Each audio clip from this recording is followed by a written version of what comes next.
And why the day is important for Nagaland, let me just brief you before we go to the inaugural function. Two villages, Sovima and Chumoukedima, are getting solar street lights today. Irrespective of the power fluctuations happening or availability of power, they will be having throughout the night electrical lighting in their premises. When we see it, it is just two villages, but the impact of that project is huge because today is the launch of two projects where we have saturated two villages with solar street lighting and inviting other PSUs to do the same for covering and saturating other villages in Nagaland. It is a pilot project launched before Hornbill so that we invite and challenge many PSUs and MNCs to come forward and take up this challenge of making villages saturated with renewable energy. When it comes to Sulabh toilets,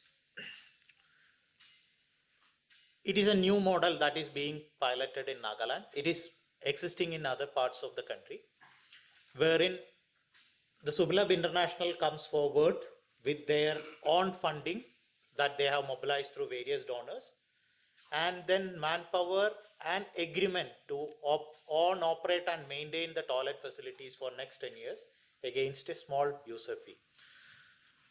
In many cities, we have seen that the toilets after construction use are becoming defunct.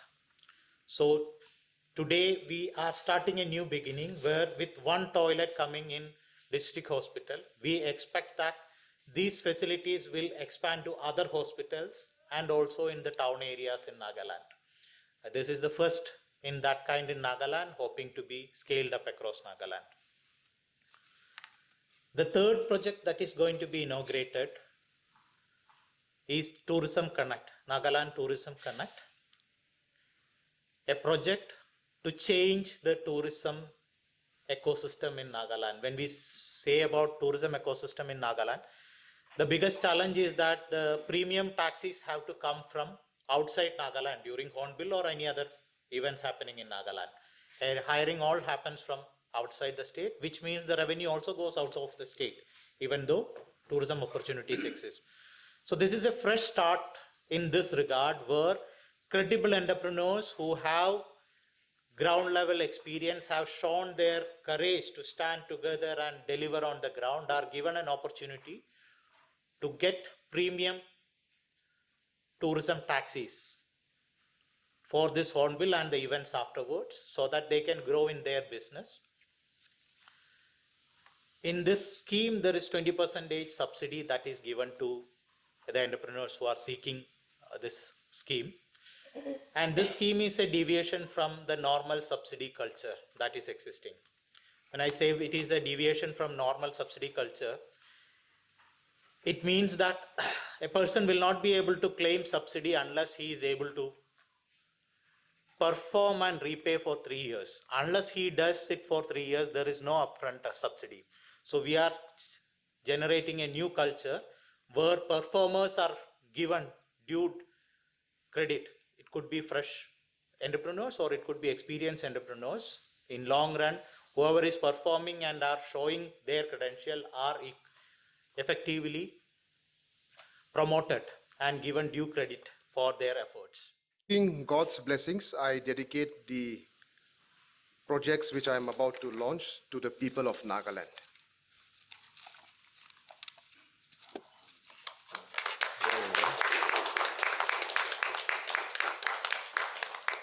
Another one. First project is that of solar street lighting in Sovima Village, jointly sponsored by NABARD and HDFC.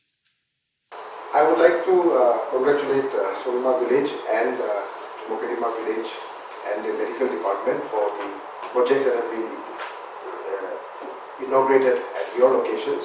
But as the chairperson has said, we must place on record the fact that when we had CSR meetings and when we asked various villages, organizations, districts to place bids and pitches for approaching companies, it was these two villages which had come forward requesting for solar lighting in their locations. Over and above that, when we were approaching other companies for CSR support in this sector, they told us that they wanted to see some visible, successful projects which they can replicate.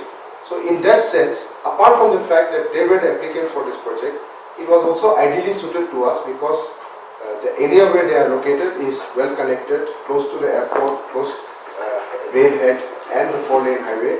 So it was easier for company executives and representatives of corporate sector to come in, take observation, inspect these projects. So that way, these two villages were selected for the solar street lights. And I must say that the vendors have also done an excellent job in implementing the projects in a good quality and in record time.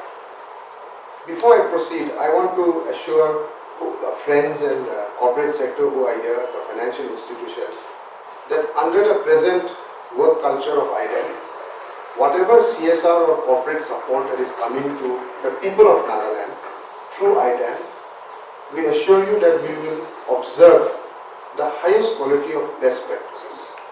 There will be transparency in the manner we implement our projects. We will ensure that there is no pilferage of any fund in any sector, and that what is coming to the people of Nagaland, the concern that is being shown by the corporate sector to make a difference in this far corner of the country will be implemented in letter and spirit. It is our responsibility, it is our duty to ensure that there is no malpractice, there is no misappropriation or manipulation of any manner when we are implementing projects that are coming from corporate support, CSR initiatives, and we assure you that there will be no shortfall on our part. Over and above that, due diligence will be followed in everything we take up, and utmost transparency will be maintained.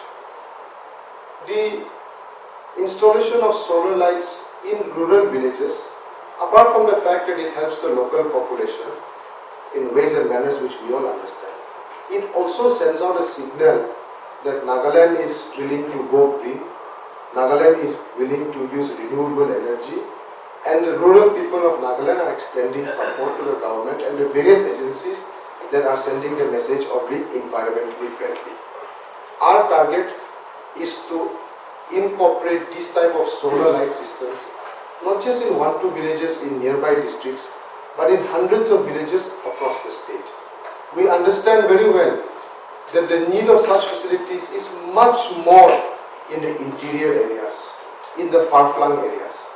But we have to show performance, we have to show delivery here to win the trust and confidence of our friends who are willing to come forward. Perhaps, in the past, there have been some instances where deficits in confidence have been created, where there is confidence level is low. That is why it is important that we implement such projects nearby, bring our corporate friends, see it for themselves, and implement them in the far-flung areas. As I said, the target is to make a difference where it is most needed.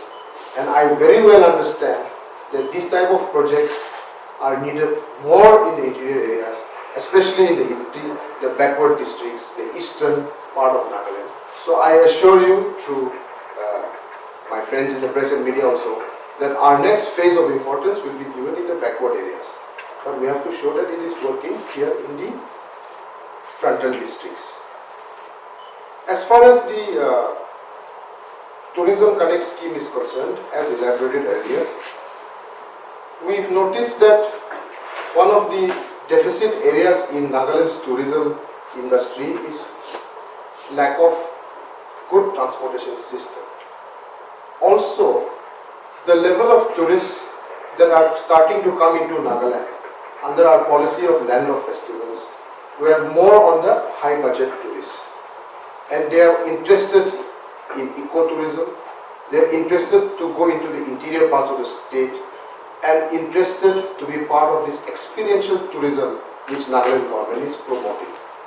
Here, good transport services, premium vehicles locally were not available, still not available as much as desired, and much of the transport service, the service providers and vendors were being utilized from outside the state.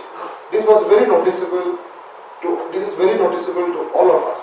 Even at present, as we are preparing for the Hornbill Festival, in the coming days you will notice that most of the commercial vehicles and the taxis which our tourists are having will have number plates belonging to other states. We want to change the narrative in this so that the money spent by tourists is directly impacting the state. Also that it will generate local employment and empower our youth. Here is where, under the vision of our Chief Minister, we conceptualized a taxi loan scheme in a manner that is win-win for everybody. First of all, we said we are not going to give total subsidy. There are no free lunches anymore. Our youth have to understand the fact that they have to work hard. However, the government agreed to a 20% subsidy. I am very grateful to financial institutions, State Bank of India, for coming forward and supporting the loan with low interest, with wavering of many service costs. So, for the beneficiary, they will be able to purchase premium vehicles, extend service to tourists, and at the same time upscale their business. And we are very confident that they will be able to pay back the loans and in future apply for more loans and have fleets of their own. IDAN will extend financial assistance in the manner of professional management to these beneficiaries to help them how to address the loans, how to deal with the financial institutions, and how to better manage their businesses.